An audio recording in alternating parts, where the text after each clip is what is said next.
Hello everyone, welcome to UPSC guide. और आज की डेट है 27 सितंबर। हम देखेंगे क्या क्या important current affairs the Hindu newspaper में कवर्ड थी। चलिए स्टार्ट करते हैं। सबसे पहले ये एक न्यूज़ आई है जहाँ पे कस्तूरी रंगन पैनल रिपोर्ट के बारे में बात की गई थी। ये पर्टिकुलर क्यों कमेटी लाई गई थी? यूपीएससी ने हालांकि इस कमेटी के बारे में ऑलरेडी पूछा हुआ है, पर मैच द फॉलोइंग में या इनडायरेक्टली हमें हेल्प कर सकती है। अगर नहीं भी हेल्प कर सकती है तो मेंस में अगर इन्वायरमेंट पे क्वेश्चन आती है पर्टिकुलर, तो वहाँ आप इसे मेंशन कर सकते हैं। तो Kasturirangan committee ecological sensitive area of Western Ghats के लिए इसे बनाई गई थी। बढ़ते हैं आगे। ये पर्टिकुलर एक आर्टिकल आई है जहाँ पे यूनाइटेड नेशन सिक्योरिटी काउंसिल की रिफॉर्म के बारे में बात की गई है। और अभी 2-3 दिनों से हम ये न्यूज़ देख रहे हैं, राइट? तो हम देख लेते हैं, इसमें कुछ ग्रुप्स के बारे में बात की गई है, जैसे L69, G4, C10। तो ये सब क्या है? इन सब जो ग्रुप्स हैं उन्हें हम देख लेते हैं, क्योंकि हमारी प्रीलिम्स में ये हमें हेल्प कर सकती है या डायरेक्टली क्वेश्चन भी फ्रेम हो सकती है इस पे। तो L69 ग्रुप क्या है? तो ये ग्रुप है डेवलपिंग कंट्रीज़ की। ये रीजनल ग्रुप है, आपको याद रखनी है, क्रॉस रीजनल ग्रुप है जिसमें 32 डेवलपिंग कंट्रीज़ हैं, अफ्रीका की, लैटिन अमेरिका अमेरिका की, करीबियन की, एशिया और पैसिफिक की। तो बहुत बड़ी ग्रुप है। वैसे ये काम क्या करती है? तो ये फोकस बस एक चीज़ पे करती है कि यूनाइटेड नेशन सिक्योरिटी काउंसिल में रिफॉर्म्स है। तो याद रखनी है, L69 ये ग्रुप है डेवलपिंग कंट्री की, इसमें इंडिया मेंबर है। और काम क्या करती है और क्यों इसे लाई गई थी? ताकि रिफॉर्म्स लाया जा सके यूनाइटेड नेशन सिक्योरिटी काउंसिल में। दूसरी ग्रुप मेंशन थी C10। ये ग्रुप है 10 अफ्रीकन कंट्रीज़ की। इंडिया इसकी मेंबर नहीं है, आपको याद रखनी है। ये भी एडवोकेट करती है ताकि ये भी एडवोकेट करती है कि यूनाइटेड नेशन सिक्योरिटी काउंसिल में रिफॉर्म आए। अब G4 कंट्रीज, ये हमारी प्रीलिम्स के लिए बहुत इंपॉर्टेंट है, क्योंकि यूनाइटेड नेशन सिक्योरिटी काउंसिल के बारे में यूपीएससी आपसे पूछेगी, या तो आपसे यूनाइटेड नेशन जनरल असेंबली के बारे में पूछेगी, या आपसे G4 कंट्रीज के बारे में पूछेगी। अगर उन्हें पूछना होगा तो इन तीन ही पर्टिकुलर टॉपिक से क्वेश्चन फ्रेम होगी। तो याद रखनी है, G4 कंट्रीज में कौन कौन है? तो India, Germany, Japan, Brazil. India, Germany, Japan, Brazil. अब ये चार जो कंट्रीज़ हैं, ये चाहती हैं परमानेंट मेंबर बनना यूनाइटेड नेशन सिक्योरिटी काउंसिल की। और जब भी यूनाइटेड नेशन सिक्योरिटी काउंसिल की बात होती है तो G4 कंट्रीज़ की भी वहाँ बात होती है। पर इस बार G10 और L69 ग्रुप इमर्ज हुई। पर आपको याद रखना है G4 कंट्रीज़ में कौन कौन कंट्री है, क्योंकि डायरेक्टली क्वेश्चन फ्रेम हो सकती है कि G4 कंट्रीज़ रिसेंटली न्यूज़ में देखी गई हैं कौन कौन सी कंट्री इसकी मेंबर है, ठीक है। अब IBSA के बारे में मेंशन है इस पर्टिकुलर आर्टिकल में, तो ये क्या है इसे देख लेते हैं। तो ये इंटरनेशनल ट्राइपेराइट ग्रुप है फॉर प्रमोटिंग इंटरनेशनल कॉपरेशन। तो इंटरनेशनल कॉपरेशन को प्रमोट करने के लिए ये एक इंटरनेशनल ग्रुप है, जिसमें मेंबर कौन कौन है? तो इंडिया, ब्राज़ील, साउथ अफ्रीका, तीन ही कंट्री मेंबर है इसकी। India, Brazil, south Africa. 2003 में ब्राज़ीलिया डिक्लेरेशन को साइन करके IBSA को बनाई गई थी, ठीक है।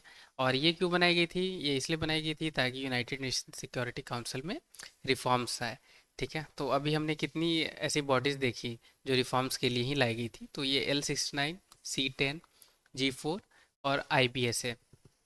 तो बात क्या है कि जब से यूनाइटेड नेशन सिक्योरिटी काउंसिल बनी है वर्ल्ड वॉर 2 के बाद से, तब से अभी तक रिफॉर्म्स नहीं इस पर्टिकुलर काउंसिल में हुई है, सिक्योरिटी काउंसिल में। इसीलिए बार बार ये न्यूज़ में रहती है।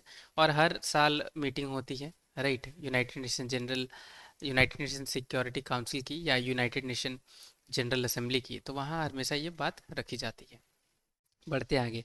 ये पर्टिकुलर एक आई है आर्टिकल जहाँ एलिफेंट्स के बारे में बात की गई है, ठीक है, वाइल्ड एलिफेंट्स के बारे में। अब दो चीज़ें इंपॉर्टेंट हैं। तो एलिफेंट, उसके बारे में हम बेसिक चीज़ समझें। दूसरी चीज़, ये चिनार वाइल्ड लाइफ सेंचुरी, इसको याद रखनी है। ये केरला में है। इनडायरेक्टली या डायरेक्टली आपसे यूपीएससी पूछ सकती है, ठीक है। अब एलिफेंट्स के बारे में देख लेते हैं। तो अभी पूरी वर्ल्ड में 3 लिविंग स्पीसीज रिकग्नाइज की गई हैं, ठीक है। कौन कौन सी हैं? तो African bush elephant, African forest elephant और एशिया एलिफेंट्स।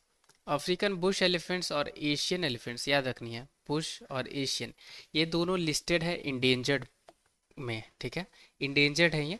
जबकि अफ्रीकन फॉरेस्ट, ठीक है, फॉरेस्ट से आप याद रख सकते हैं, ये क्रिटिकली एंडेंजर्ड है। अब एशियाटिक एलिफेंट्स जो है ये डिस्ट्रीब्यूटेड कहाँ कहाँ है? तो इंडियन सब कॉन्टिनेंट और साउथ ईस्ट एशिया में। एशियाटिक एलिफेंट्स की अभी हमने स्टेटस देखी क्या है, इंडेंजर्ड, याद रखनी है।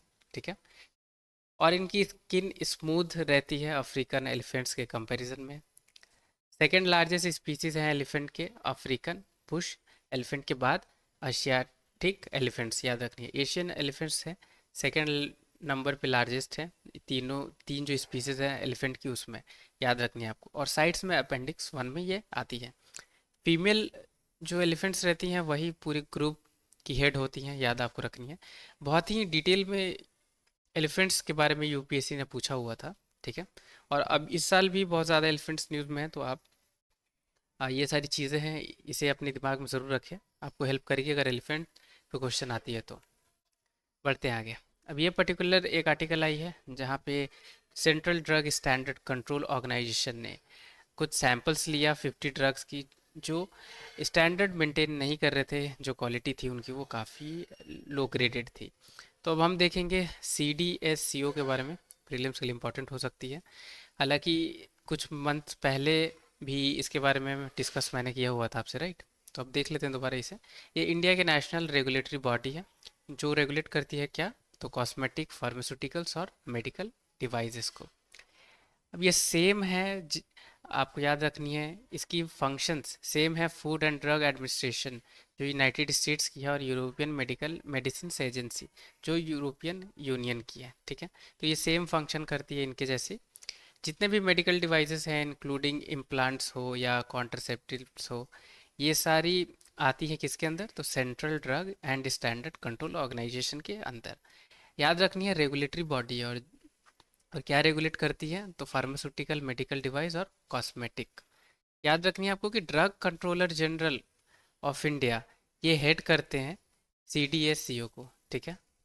और ये कौन से मिनिस्ट्री के अंदर आते हैं, तो ministry of health and family welfare के अंदर।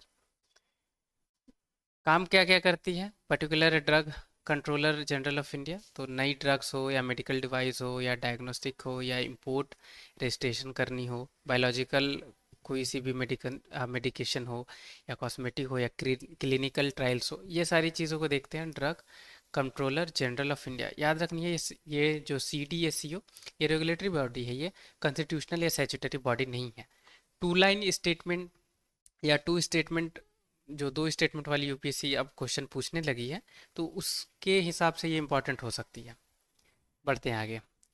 ये अभी न्यूज़ आई है जहाँ पे सेंटर ने कहा कि स्टेट को स्टेप लेनी चाहिए ताकि एमपॉक्स की स्प्रेड कंट्रोल किया जा सके, उसे कर्ब किया जा सके। अब एमपॉक्स के बारे में बहुत बार देखा है, दोबारा न्यूज़ में तो एक बार रिवाइज कर लेते हैं इससे।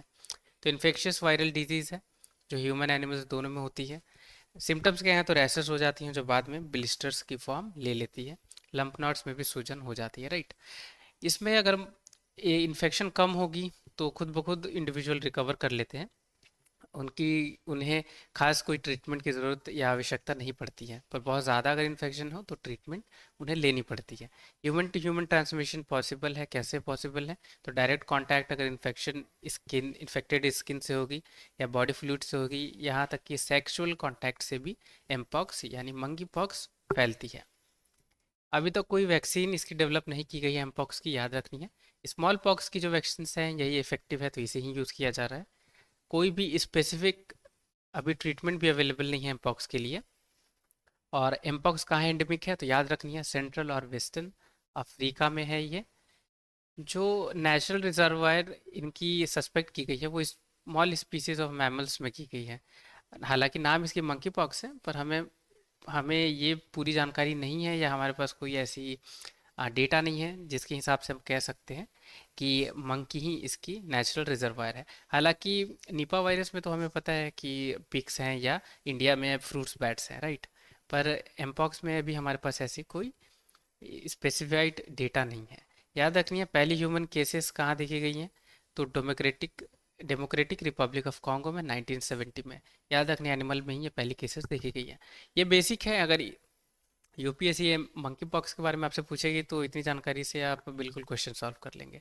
यूपीएससी सिर्फ बेसिक पूछती है, ये बात आपको दिमाग में रखनी है। बढ़ते हैं आगे। ये एक आर्टिकल आई है जहाँ पे साउथ चाइना सी में जो आइलैंड्स है उनकी क्या डिस्प्यूट्स है उसके रिगार्डिंग पर्टिकुलर ये आर्टिकल आई थी। अब आपको पता होगा कि चाइना की जो 9 डैश लाइन है जो इसमें ये पर्टिकुलर इमेज में आप देख सकते हैं, मे भी क्लियर नहीं होगी पर मैं आपको बता देता हूँ, आप उसे अच्छे से सुन ले। कि चाइना की 9 डैश लाइन है, एक इमेजिनरी लाइन है जो पूरी साउथ चाइना सी को बाउंड करती है। अब चाइना का क्या कहना है कि ये जो जितने भी साउथ चाइना सी के अंदर जो भी कंपोनेंट्स हैं, यानी जो भी आइलैंड्स हैं, या ये पूरी जो वाटर बॉडी है, उस पे पूरा अधिकार चाइना का है और दूसरी कंट्री इसे यूज़ नहीं कर सकती है। और चाइना का पूरा राइट्स है कि जितने भी नेवल शिप्स हैं या जो भी नेविगेशन है वो कहीं भी चाइना कर सकती है। चाइना पावरफुल बनती है इस पर्टिकुलर रीजन में, ठीक है। और हमने कुछ समय पहले क्वाड के बारे में भी पढ़ा है, राइट, कल ही या परसों हमने पढ़ा है इसके बारे में कि क्वाड इसीलिए क्वाड ग्रुप इमर्ज हुई। क्यों इमर्ज हुई? क्योंकि चाइना बहुत ज़्यादा जो पैसिफिक ओशन है और जो चाइना की जो साउथ हो, चाइना की नहीं है मतलब साउथ जो चाइना सी है, यहाँ पे बहुत ज़्यादा इसका दबदबा देखा गया है, इसलिए क्वाड ग्रुप इमर्ज हुई थी 2007 में, राइट। अब हम बढ़ते हैं आगे। कुछ इसमें आइलैंड्स मेंशन थी जो आपको याद रखनी है। मैच द फॉलोइंग में आपसे पूछ सकती है या यूपीएससी आपसे पूछ सकती है कि साउथ चाइना सी में कौन कौन सी पर्टिकुलर आइलैंड्स हैं। तो तीटू आइलैंड्स, स्पार्टली आइलैंड्स, पाराटस आइलैंड्स और पार्सल आइलैंड्स, तो ये 4 आइलैंड्स आपको अच्छे से याद रखनी है। और आइलैंड्स के बारे में अगर मैं बात करूं तो कल ही हमने देखा कि कौन कौन सी आइलैंड्स हैं पैसिफिक ओशन में, राइट। वो भी इंपॉर्टेंट है आपके लिए क्योंकि मैच द फॉलोइंग में आ सकती है। कुछ कुछ आइलैंड्स थी, ईस्टर आइलैंड्स वगैरह जो न्यूज़ में थी, तो उसे भी आपको अच्छे से याद रखना है। बढ़ते हैं आगे। अब ये पर्टिकुलर आर्टिकल दोबारा से आई है द हिंदू में, कल ही हमने देखा हुआ है इंटरकॉन्टिनेंटल बैलिस्टिक मिसाइल के बारे में, राइट। तो इसे एक बार दोबारा डिस्कस कर लेंगे, ये हो सकती है प्रीलिम्स के लिए इम्पोर्टेंट क्योंकि तो इंटरकॉन्टिनेंटल बैलिस्टिक मिसाइल्स, आईसीएमबी इसकी शॉर्ट फॉर्म है। ये बैलिस्टिक मिसाइल्स हैं जिसकी रेंज 5500 किलोमीटर से ज़्यादा भी हो सकती है, ठीक है। काम क्या करती है? तो न्यूक्लियर वेपन डिलीवर करती है ये, चाहे वो कन्वेंशनल हो, केमिकल हो या बायोलॉजिकल वेपन्स हो। इस पर्टिकुलर आईसीबीएम के अंदर मल्टीपल इंडिपेंडेंट टारगेटेबल रेंट्री व्हीकल होती है जो एक साथ बहुत ज़्यादा वॉरहेड्स को कैरी करती है, जो डिफरेंट पार्ट्स में स्ट्राइक की जा सकती है। अब आपको याद रखनी है कि United states, Russia, China, France, India, United kingdom, Israel, north Korea, सिर्फ यही कंट्रीज हैं वर्ल्ड में जिनके पास ऑपरेशनल आईसीबीएम्स हैं। याद रखनी है आपको, इंडिया के पास भी आईसीबीएम्स है। अब आपसे यूपीएससी या तो ये फैक्ट्स के बारे में पूछे, ठीक है, एक लास्ट फैक्ट ये देख लें कि पाकिस्तान के ये न्यूक्लियर आर्म्ड स्टेट है पर इसके पास कोई सी भी आईसीबीएम्स नहीं है, ठीक है। या तो ये बेसिक के बारे में आपसे पूछ ले, या क्या करेगी यूपीएससी कि आपसे बस पूछ लेगी कि कौन नीचे दी गई लिस्ट में कौन कौन सी कंट्रीज हैं जिनके पास आईसीबीएम्स है, ठीक है। तो वैसे ये इंपॉर्टेंट क्वेश्चन बन सकती है, तो याद रखनी है United states, Russia, China, France, India, United kingdom, Israel, north Korea. चलिए बढ़ते हैं आगे। अब ये पर्टिकुलर एक न्यूज़ आई है जहाँ पे एक रिबेलियन ग्रुप के बारे में बात की गई है जो है रवांडा के हैं, जो अटैक अभी कर रहे हैं डेमोक्रेटिक रिपब्लिक ऑफ कॉन्गो में, तो उसे हम देखेंगे। तो M23 रेबल्स आपको याद रखनी है, ये ग्रुप है, एक्सट्रीमिस्ट ग्रुप है, कहाँ के? रवांडा के हैं। और ये बड़ी सी जो कंट्री देख रहे हैं जहाँ भी मेरी कर्सर है, डीआरसी, डेमोक्रेटिक रिपब्लिक कॉन्गो, यहीं पे ये अटैक करते हैं। और ये देख सकते हैं रवांडा यहाँ पे कंट्री है, ठीक है। इतनी छोटी कंट्री फिर भी डेमोक्रेटिक रिपब्लिक ऑफ कॉन्गो पे ये अटैक करती है। अभी रिबेलियन ग्रुप्स बहुत ज़्यादा न्यूज़ में, या एक्सट्रीमिस्ट ग्रुप बहुत ज़्यादा न्यूज़ में, राइट। अब हमने देखा है ऑलरेडी कि हमास हैं इसराइल के, अभी हिजबुल्ला बहुत ज़्यादा न्यूज़ में है जो है लेबनान के, राइट। हौती रिबेल हमने देखा है यमन के हैं। M23 रिबेल यहाँ देख सकते हैं आप, रवांडा के हैं, ठीक है। सोमालिया के एक अल अब्दीदा एक करके ग्रुप है, वो देखा हमने। और कुछ समय पहले हमने देखा बोको हराम जो नाइजीरिया की एक्सट्रीमिस्ट ग्रुप है। तो ये कुछ एक्सट्रीमिस्ट ग्रुप है, ये मैच द फॉलोइंग में आपसे यूपीएससी पूछ सकती है, ठीक है, तो आपको अच्छे से याद रखना है। बढ़ते हैं आगे। ये भी एक न्यूज़ है जहाँ पे अभी साउथ सूडान, सॉरी सूडान में अभी कुछ ग्रुप्स के द्वारा अटैक किया जा रहा है, ठीक है, इसीलिए ये न्यूज़ है। अब ये है सूडान, ये आप देख सकते हैं कहाँ पे है, कौन कौन सी कंट्री से बाउंड्री शेयर होती है। तो Egypt, Libya, Chad, central African Republic, south Sudan, इधर इथोपिया, इधर इरिटेरिया, ठीक है। अब क्या वैसे मैटर है वो तो डायरेक्टली आपसे यूपीएससी नहीं पूछेगी, पर आपको याद रखना है कि साउथ सूडान में सिविल वॉर चल रही है, ठीक है। तो ऐसे यूपीएससी पूछ सकती है कि कौन सी अफ्रीकन कंट्रीज हैं जिनमें जिनमें अभी सिविल वॉर चल रही है। वैसे क्वेश्चन फ्रेम हुई थी एक बार, इसलिए ये मैंने आपको एडिशनली बता दिया। आपको सी वाटर यहाँ पे हमें दिख रही है, सी बॉडीज, वाटर बॉडीज, इसे हम देख लेते हैं। तो ये है रेड सी। कौन कौन से कंट्री से बाउंड्री शेयर होती है? तो इजिप्ट, सूडान, इटेरिया, इधर यमन, ठीक है, सऊदी अरेबिया। और ये जो वी टाइप की शेप देख रहे हैं, जहाँ भी मेरी कर्सर है, एरो दिख रहे हैं, ये वाटर बॉडी है, ये है गल्फ ऑफ अकाबा। अब आपको याद रखनी है, गल्फ ऑफ अकाबा 4 कंट्री से बाउंड्री शेयर होती है इसकी, इजिप्ट, इसराइल, जॉर्डन और सऊदी अरेबिया। क्योंकि बहुत ज़्यादा इसराइल अभी चल रही न्यूज़ में, तो चांसेस हैं रेड सी के बारे में ना पूछ के आपसे सी गल्फ ऑफ अकाबा के बारे में पूछ ले कि कौन कौन सी कंट्री की बाउंड्री शेयर होती है, या आपसे पूछ ले कि गल्फ ऑफ अकाबा कौन सी वाटर बॉडी से कनेक्ट होती है। अब यहाँ पे पर्शियन गल्फ है, तो इसे भी देख लेते हैं हम। तो कौन कौन सी कंट्री की बाउंड्री शेयर होती है पर्शियन गल्फ से? तो Iran, Iraq, Kuwait, Saudi Arabia, Bahrain, Qatar, United Arab Emirates, ठीक है। तो ये कुछ याद रखनी है आपको। ये गल्फ ऑफ एडन यहाँ पे देख सकते हैं आप, और यहाँ पे है मेडिटेरियन सी। तो ये सारी न्यूज़ थी आज की पेपर में, और उम्मीद करूँगा कि आपने कुछ नया सीखा होगा।